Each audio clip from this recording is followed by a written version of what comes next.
सुबह सुबह दरवाजे की घंटी बज उठी। दरवाजा खोल कर देखा तो पुलिस। मैं घबरा गई। भले बुरे ख्याल मन में आने लगे। बच्चे स्कूल गए थे और ये काम पर। मेरा दिल कांप उठा। हे भगवान, किसी को कुछ हुआ तो नहीं। पर मैं कुछ बोल नहीं पाई। मुंह से कोई शब्द ही नहीं निकल रहा था। मुंह खुला छोड़ मैं बस देखती रही। मेरी घबराहट को उस पुलिस इंस्पेक्टर ने भांप लिया। उसने मुझसे पूछा, आप? हाँ, मैंने कहा। आप इंदु को जानती हैं? हाँ। उसे क्या हुआ? वह अस्पताल में है। क्या हुआ उसे?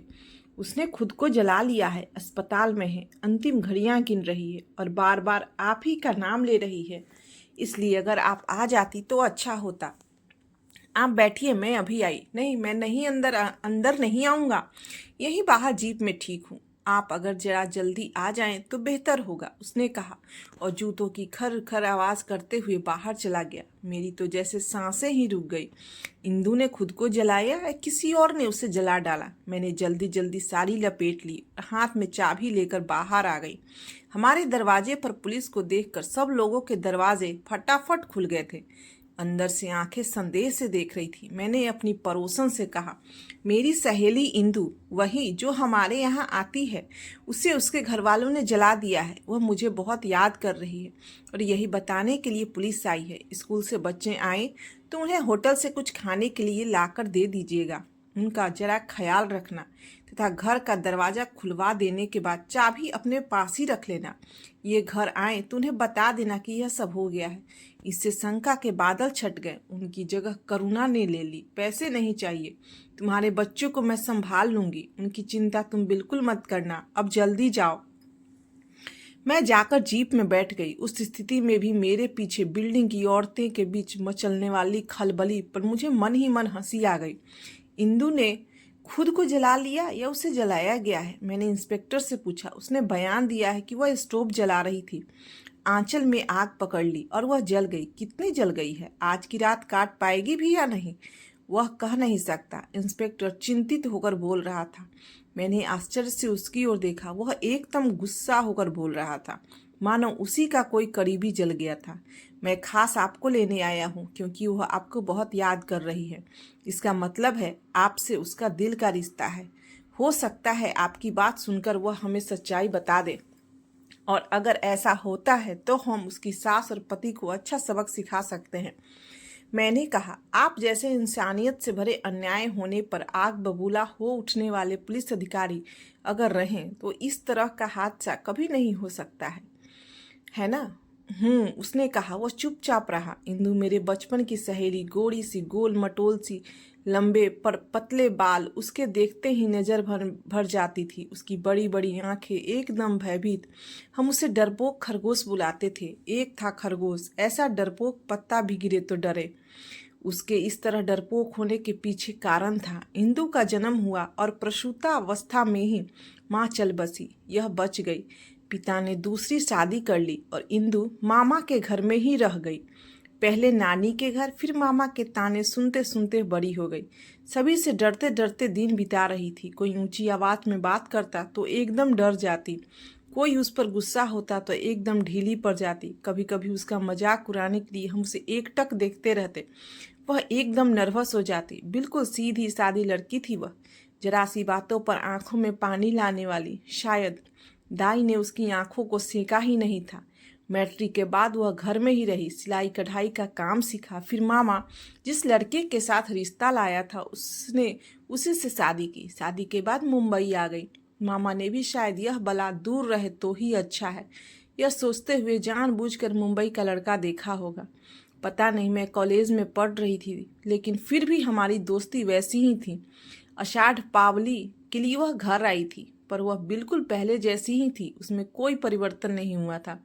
नई नई शादी हुई लड़कियों के साथ जब उनकी सहेलियां हंसी मजाक करती है तब उनके चेहरे का रंग कितना बदलता रहता है, लेकिन यह तो एकदम निर्विकार लगती। उस समय मुझे इस बात का एहसास नहीं हुआ।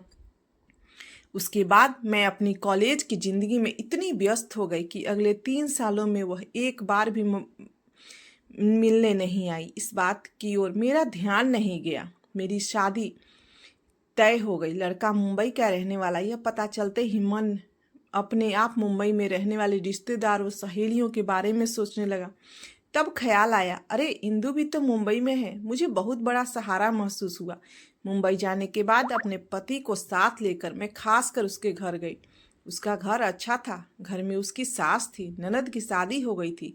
उसका पति स्वभाव से शांत दिखा। मन में कहा, चलो अच्छा हुआ, इंदु का पति वैसा ही है जैसा उसे मिलना चाहिए था। हमारा चाय नाश्ता हो गया। इंदु को मैंने अपने पता दे दिया और उसे हमारे घर आने का न्योता देकर हम वापस आ गए। एक दिन अचानक इंदु हमारे घर आ गई। मेरी खुशी का ठिकाना नहीं रहा। मुझे भी अपना सुख, अपनी बातें, घर छोड़कर दूर आने के कारण हुए बिछोह का दुख किसी के साथ तो बांटना ही था। मैं अपने ही धुन में उससे बातें करती रही। वह ऊँ करती हुई सुन रही थी। क्या बताऊं और क्या ना बताऊं, ऐसा मुझे हो गया था। इंदु किसी शून्य में नजर लगाए बैठी हुई थी। इस बात की ओर मेरा ध्यान ही नहीं गया, और जब इस ओर मेरा ध्यान गया तब मुझे एकदम गुनाहगार जैसे लगा। वैसे देखूं तो मैंने उसकी कोई खबर ही नहीं ली थी। उसका हालचाल पूछे बिना बस ऐसे ही बरबराती रह गई थी। इंदु, इंदु, तू सुन रही है ना? हाँ बाबा, तू बता, रुकना मत। नहीं, अब तू बता, कैसी है तू? तेरी शादी को 4-5 साल हो गए, अभी तक तुम्हारे यहाँ बच्चा कैसे नहीं हुआ? कहीं पंचवर्षीय योजना तो नहीं है ना? अरे ऐसा कुछ नहीं है। तो फिर क्या? बच्चा होने के लिए पहले पति पत्नी के बीच संबंध तो होना चाहिए कि नहीं? मतलब तुम्हारा सीट। यह कहकर वह मुझ पर भड़क उठी। मुझे उस पर तरस आ गया। मैंने उसे अपने पास खींच लिया। मेरे अपनेपन की आंच पका पाकर वह फूट फूट कर रोने लगी। मैंने उसे थपथपाया और जी भर कर रोने दिया। बाद में उसने मुझे जो बताया वह सुनकर मुझे तो धक्का ही लगा। इंदु शादी करके मुंबई आ गई थी। उसकी आंखों में सुखी संसार का सपना था। मुंबई जैसे शहर में एक बड़ी जगह उन्हें मिल गई थी। उसकी सास माँ की तरह प्यार करती, पति भी उससे बहुत प्यार करता था। लेकिन रात होते ही सास उसके पति के बीच खुद का बिस्तर लगा देती और सो जाती। क्यों? उसे एक ज्योतिषी ने बताया था कि इस साल अगर गर्भ रह गया तो जन्म लेने वाला बच्चा घर परिवार का सत्यानाश कर देगा। अगर ऐसा था तो उसने बेटी की शादी ही क्यों की उस साल? ज्योतिषी ने ही उस साल शादी करने के लिए कहा था, पर यह भी कहा था कि बच्चा होने नहीं दिया जाए। लेकिन दूसरी ओर बहुत से उपाय थे ना, कोई फायदा नहीं था। ज्योतिषी ने जैसे कहा था उसी के अनुसार सब कुछ होना चाहिए था। पति मुझ पर गुस्सा करता, मुझे भला बुरा कहता, पर अपनी माँ से कभी कुछ नहीं कहता। ऐसे ही 1 साल बीत गया और तू चुपचाप रही। और क्या करती फिर क्या? फिर साल खत्म होते ही ज्योतिषी के कहने पर वह हमें साथ रहने देने लगी। अब तुझे कैसे बताऊं, लेकिन इतना सच है कि 1 साल तक मेरी सास ने कुछ नहीं कहा, वह चुप रही। फिर डॉक्टर के पास ले गई। डॉक्टर ने कहा कि दोनों की जांच करनी पड़ेगी। फिर व्रत, उपवास, किसी की बताई हुई दवाइयाँ, 2-3 बार क्यूरेटिंग, वह ये सब मुझे करने के लिए कहती और मैं करती थी। लेकिन क्यों? उसे अच्छा लगे इसलिए, क्योंकि यहाँ रहने के लिए मेरे पास घर था, प्यार करने वाली सास थी, 2 बार का खाना मिलता था। मामा बुलाने आए तो वो मुझे भेजती नहीं थी। जन्म लेते ही माँ को खा गई, अब हमें खा जाएगी। ऐसे ताने नहीं सुनने पड़ते। बस एक ही बात थी, बच्चा नहीं हुआ था। और 2 साल गुजरते ही सास का रवैया बदलने लगा। बाँझ बाँझ कहकर वो मुझे ताने देने लगी। पति को देखकर मैं चुप रह जाती। वह मुझे कुछ भी नहीं कहता था। शायद दोष उसी में है, इस बात का उसे एहसास था। पर जैसे जैसे दिन बीतने लगे वैसे वैसे पति भी बदलने लगा। उसे अपनी माँ का कहना ही सच लगने लगा। उसे भी लगने लगा कि पुरुष भी कभी दोषी हो सकता है भला। कभी नहीं। दोष तो हमेशा स्त्रियों में ही होता है और उसे इस तरह होना चाहिए। डॉक्टर बकवास कर रहा है। अब वो मुझे भी बाँझ बाँझ कहकर बुलाने लगा। दूसरों के सामने भी यह कहने में उसे शर्म नहीं आती। उल्टे सबके सामने पत्नी को बाँझ कहते ही जब मेरा चेहरा उतर जाता तब उसे अपने पौरुष पर गर्व महसूस होता। मेरा कोई दोष नहीं है, फिर भी मैं यह सब सहन कर रही हूँ, क्योंकि सब कुछ छोड़ अगर कहीं जाने की सोचूं भी तो माँ नहीं है, पिता होकर भी न होने के बराबर, भाई बहन नहीं है। अपने पैरों पर खड़ी होकर जिंदगी गुजारने की सोचूं तो उतनी हिम्मत नहीं है। जान देकर जिंदगी खत्म करने का साहस मुझ में नहीं है। जान देने गई और मर गई तो ठीक, बचकर अपाहिज बन गई तो मेरा हाल पूछने कुत्ता भी पास नहीं फटकेगा। इतना कर वह कह कर वो रो पड़ी। बहुत रोई, दिल खोल कर रोई। अपने अंदर अब तक जो दुख दबा कर रखा था उससे उसका दम घुटने लगा था। अब उसका मन जरा हल्का हो गया। मैंने उससे कहा, अभी भी देर नहीं हुई है, तुम्हारे पति को मैं समझाती हूँ, तुम्हारी सास को कानों कान खबर नहीं होगी। हम किसी दूसरे डॉक्टर के पास चले जाएंगे। आजकल तो विज्ञान कहाँ से कहाँ पहुँच गया है, कितने ही सारे उपाय आ गए हैं, देखते हैं क्या होता है। लेकिन अगले साल बच्चा होने में उसकी मदद करना तो दूर ही रहा, मैं खुद अपनी प्रसूति के लिए गोवा चली गई।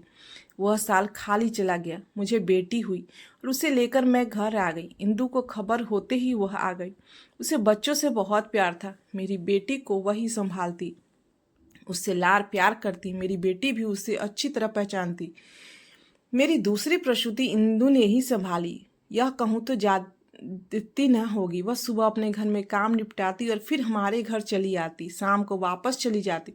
इंदु की सास मुझसे कहती, अरे यह तो बांझ है, बांझ, इसके पास अपने बच्चों को क्यों छोड़ती हो, उन्हें कुछ भी हो सकता है। मैं कहती, किस बात के आधार पर आप उसे बांझ कह रही हैं? कुछ औरतों को जरा देर से ही बच्चे हो जाते हैं, उसके भी होंगे, और अगर नहीं भी हो तो ठीक है, कुछ भी हो, आखिर वह मेरी सहेली है, मेरे बच्चों की मौसी है। कहते हैं माँ मरे और मौसी जिंदा रहे, मेरे बच्चों को कुछ भी नहीं होगा। लेकिन इन दिनों इंदु बदल गई थी। काफ़ी खुश रहती थी, ज़्यादातर बन संवर कर रहती, पर अपने ही भीतर खोई हुई सी थी। इतना खुश मैंने उसे कभी नहीं देखा था। मैंने उससे पूछा भी, क्यों, क्या हुआ? ऐसा कुछ नहीं है बाबा, बताऊंगी फिर कभी। फिर कभी क्यों? अभी क्यों नहीं? क्योंकि अगर तुम्हें पता चला तो तुम मुझे दरवाजे पर ही खड़ी नहीं होने दोगी। बस भी करो, कुछ भी कह लेती हो। अरे मैं तो मजाक कर रही थी। वह आती, बच्चों के साथ खेलती और चली जाती, अपनी ही धुन में रहती। जब नहीं आती तब बच्चे उससे नाराज हो जाते। उसे खुश देकर मैं ही खुश थी, इसलिए उसके पीछे पड़कर इस बारे में कुछ पूछे ऐसा नहीं लगा। और अब देखे तो यह कहानी, बच्चों को यह सब कैसे बताऊंगी? मेरे बच्चों को उससे काफ़ी लगाव था। अगर इसे कुछ हो गया तो। इतने में हम अस्पताल पहुंच गए। मैं जल्दी जल्दी इंदु के पास चली गई। वह पूरी तरह जल गई थी, फिर चेहरा ही सही सलामत था। जब जलन का दर्द असहनीय हो जाता तब वह चीख पड़ती, रोती, लेकिन मुझे देखते ही मुस्कुरा उठी। आ गई तू, आ, यह कहते हुए उसने मेरा हाथ पकड़ा। उसके हाथ की चमड़ी मेरे हाथ से चिपक गई। मेरा शरीर सिहर उठा और एकदम मैं रो पड़ी। नासपीटी कहीं की, ऐसा कौन सा भूत तुझ पर सवार हो गया था, तूने खुद को जला डाला? तुझे मरना ही था तो मुझे कह देती, मैं तुझे अपने हाथों से ट्रेन के नीचे धकेल देती और एक झटके में ही तू मर जाती। यह सोचकर तुझे देख तो लेती, इस तरह पल पल मरते हुए तू अपनी मौत से हमें क्यों मार रही है, पगली कहीं की। अब इंदु मुझे समझा रही थी, मैंने खुद को नहीं जलाया तो फिर माँ और बेटे ने मिलकर मुझे जलाया। सच कहती हो तो फिर पुलिस से तूने झूठ क्यों कहा? सच्चाई पुलिस को क्यों नहीं बताई? लेकिन तुझे उन्होंने जलाया ही क्यों? तूने क्या गुनाह किया था? बच्चा नहीं हो सका, बस यही ना? नहीं, उससे भी बड़ा गुनाह किया। कैसा गुनाह? माँ और बेटा बाँझ बाँझ कहकर मुझे चिढ़ाते थे। इसी बीच मेरी सास ने अपने बेटे की दूसरी शादी का निश्चय किया। मुझे इस बात का पता लग गया था। मैंने जाकर लड़की के घर वालों को सब कुछ बता दिया। दोष मुझ में नहीं, उसमें है। तब वे उन्हें डॉक्टर के पास लेकर चले गए। डॉक्टर ने उन्हें सच्चाई बता दी। वह रिश्ता टूट गया। अब मैं जरा सतर्क हो गई थी, क्योंकि अब वे दोनों मुझे बताए बिना चुपचाप रिश्ता देखकर शादी करने की तैयारी में लगे हुए थे। कुछ तो करना ही चाहिए था, पर क्या करूं ये समझ में नहीं आ रहा था। और फिर अचानक मेरे दिमाग में एक ख्याल आया। मेरी जान पहचान का एक आदमी था। वह हमेशा मुझे कहता, इस नर्क में क्यों रहती हो, बाहर निकलो और अपने पैरों पर खड़ी हो जाओ। चाहो तो मैं तुम्हारे लिए कोई नौकरी ढूंढ देता हूँ। अगर तू घर छोड़कर चली आती तो क्या वह तुझसे शादी कर लेता? कैसे करता? मतलब वह शादीशुदा या बच्चे भी थे। फिर हम करीब आ गए। स्वर्ग सुख का अनुभव तब मैंने किया। और तुझसे सच कहूँ, चोरी छुपे किए गए प्यार का मजा ही कुछ और होता है। जलन असहनीय होने के कारण एक तरफ वह रो रही थी और दूसरी तरफ हंसते हंसते मुझे सब कुछ बता रही थी। मैंने कहा, बस अब तू और कुछ मत कह। अब मैं आखिरी बार तुझसे बात कर रही हूँ। मैं जो कह रही हूँ तो उसे सुन ले, मुझे रोकना मत। मेरे भोगे हुए सुख के सामने यह दुख कुछ भी नहीं है। जानती हो, मैं तुम्हारे घर आती, तुम्हारे बच्चों में रम जाती। थोड़ा थोड़ा मातृत्व मैंने तुम्हारे घर में ही भोग लिया। पत्नी बन पति के घर ठाठ से रही और पुरुष का सुख मेरा प्रेमी था, जिसने मुझे सब कुछ दिया। मेरी सास जानती थी कि मैं तुम्हारे घर आती रहती हूँ। तुम्हारे यहाँ आने से उसे कोई ऐतराज़ नहीं था। इन दिनों मैं तुम्हारे घर जाने का बहाना करके उससे मिलने जाती थी। उससे मिलकर फिर मैं तुम्हारे घर पहुंचती, तुम्हारे यहाँ से अपने घर चली जाती। एक दिन पता चला कि मैं माँ बनने वाली हूँ। मैं बहुत खुश हुई। मुझे लगा कि वह भी खुश होगा, पर नहीं, वह डर गया। कहने लगा डॉक्टर के पास चलते हैं। मैंने नहीं माना। उसके बाद उसने मुझसे मिलना बंद कर दिया। अब मुझे भी उसकी ज़रूरत नहीं थी। मुझे तो केवल माँ बनना था। अब मुझे बाँझ कहकर कोई नहीं चिढ़ा सकता। रोज़ की तरह जब सास ने मुझे बाँझ कहा, तब मैंने कहा मैं बाँझ नहीं हूँ, मैं माँ बनने वाली हूँ।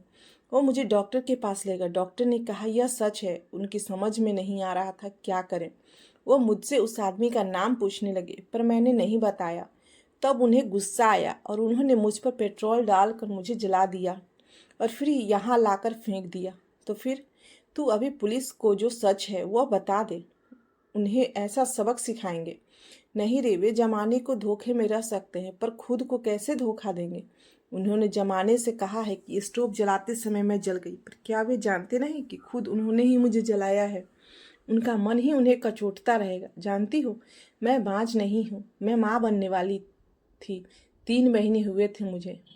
मुझे तुझसे मिलना था, तुझे मेरे सुख के बारे में बताना था, इसलिए मेरी जान अटकी हुई थी। अब मुझे अच्छा लग रहा है। अब तू सबको बताना, बताना कि मैं बाँझ नहीं थी, मैं माँ बनने वाली थी, पर नसीब ने धोखा दे दिया। एक्सीडेंट हुआ और मर गई। सबको बताना मैं बाँझ नहीं। यह कह हंसते हंसते उसने आखिरी सांस ली। अब वह रहने का कोई मतलब नहीं था। ऐसा लगा कि मरकर एक तरह से वह आज़ाद हो गई। उसकी वह छटपटाहट, उसका वह चीखना, उसका वह हंसना, उसका वह भयानक दिखना, उसका वह बोलना, जलन सहन करते हुए भी उसके चेहरे पर छाई हुई माँ बनने की खुशी, मेरे लिए यह सब सहनशीलता से पड़े था। मैं घर जाने के लिए बाहर आई। सुबह से जो कुछ हुआ, उसने देखा, जो कुछ सुना, उसके बारे में सोचकर मन सुन्न सा हो गया था। मुझे कहाँ जाना है यह भी मेरी समझ में नहीं आ रहा था। नीचे सुबह मुझे लेकर आने वाला इंस्पेक्टर था। उसने कहा चलिए मैं आपको घर छोड़ देता हूँ। नहीं, मैं अकेले ही चली जाऊंगी। उसने मेरी बात अनसुनी कर दी और मुझे ज़बरदस्ती जैसे खींच कर ले जाते हुए जीप में बैठा दिया। कुछ कहने करने से पहले ही उसने जीप स्टार्ट की और सीधे एक होटल के सामने लाकर खड़ी कर दी। जीप में बैठे बैठे ही कॉफ़ी और सैंडविच मंगा लिए। मैंने गुस्से में पूछा यह क्या है? पता भी है कितने बज गए हैं? नहीं, रात के 11:30। सुबह से आपके पेट में क्या गया है? उसने पूछा और अचानक मुझे इस बात का एहसास हुआ कि मुझे बड़े जोर की भूख लगी है और प्यास भी। सुबह 8 बजे मैंने 1 कप चाय और 1 रोटी खाई थी। उसके बाद पेट में कुछ भी नहीं गया था, पानी तक नहीं। मैं पेट को जैसे ही भूल गई थी।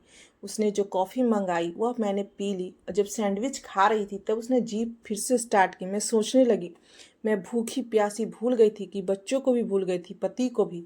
बच्चे क्या कर रहे हैं भगवान जाने। मैंने आधी अपने आप से और आधी उससे बात करते हुए कहा उनकी फिक्र मत कीजिए, मैंने आपके पति को फ़ोन करके सब बता दिया। वे जल्दी से छुट्टी लेकर घर चले गए और अब बच्चों के साथ हैं। हर 1-2 घंटे में उन्हें यहाँ की खबर फ़ोन से देता रहा हूँ और अब उन्हीं के कहने पर आपको घर छोड़ने जा रहा हूँ। उसने जो बताया उसमें से बच्चे पिता के साथ है, इतना ही मेरी समझ में आया। फिर से मेरा दिमाग इंदु के आसपास घूमने लगा। बेचारी इंदु, छूट गई बेचारी। आप जानते हैं, हम उसे डरपोक खरगोश बुलाते थे, पर वही डरपोक खरगोश परिस्थिति के चलते सिरनी बढ़ गई। इंदु इतनी आगे बढ़ जाएगी ऐसा सोचा नहीं था, लेकिन आखिर तक उसने अपने प्रेमी कौन है यह नहीं बताया। आमतौर पर मुझे सब कुछ बताती थी, फिर उसने यही बात क्यों नहीं बताई? इतनी पराई हो गई क्या मैं उसके लिए? कौन होगा उसका प्रेमी? क्या इसकी मौत का पता उसे चल गया? क्या करता होगा वह? उस बेचारे पर भी मुझे तरस आने लगा। अपना दुख वह किसे बताता और किससे मुंह से कहते कि चोर की माँ दिल ही दिल में रोती है, वैसे ही वह भी अंदर ही अंदर रोता होगा। क्या उसे दुख हुआ होगा या बिना किसी झंझट के छूट गया यह सोचकर खुश हो रहा होगा? इंदु ने मुझे सब कुछ मुझे बताती थी। मैं जानता हूँ क्या, यही कि वह आपसे कुछ भी नहीं छुपाती थी। अपना राज वह आपको कल बताने वाली थी, क्योंकि कल आपका जन्मदिन था। पर ये सब आप कैसे जानते हैं? मैं भी कितनी पागल हूँ। इसने मेरे पति को ऑफिस में फ़ोन किया और फिर हमारे घर फ़ोन किया। मुझे कॉफ़ी पसंद है इसलिए कॉफ़ी मंगवाई, चाय नहीं दी। मतलब वह यह सब जानता था? उसे यह सब कैसे पता चला? मतलब इंदु ने। अब साफ साफ समझ में आने लगा। मैंने कहा, मतलब? उसने सिर हिलाया, जोर से ब्रेक दबाकर जीप रोक दी और स्टीयरिंग व्हील पर सिर रखकर सुबक सुबक कर रोने लगा। और अब क्या करूं, यह समझ में न आने से मैं पागलों की तरह उसे देखती ही रह गई। यह कहानी आपको कैसी लगी हमें कमेंट कर ज़रूर बताएं। और ऐसे ही कहानियाँ सुनने के लिए पढ़ने के लिए हमारे साथ बने रहें।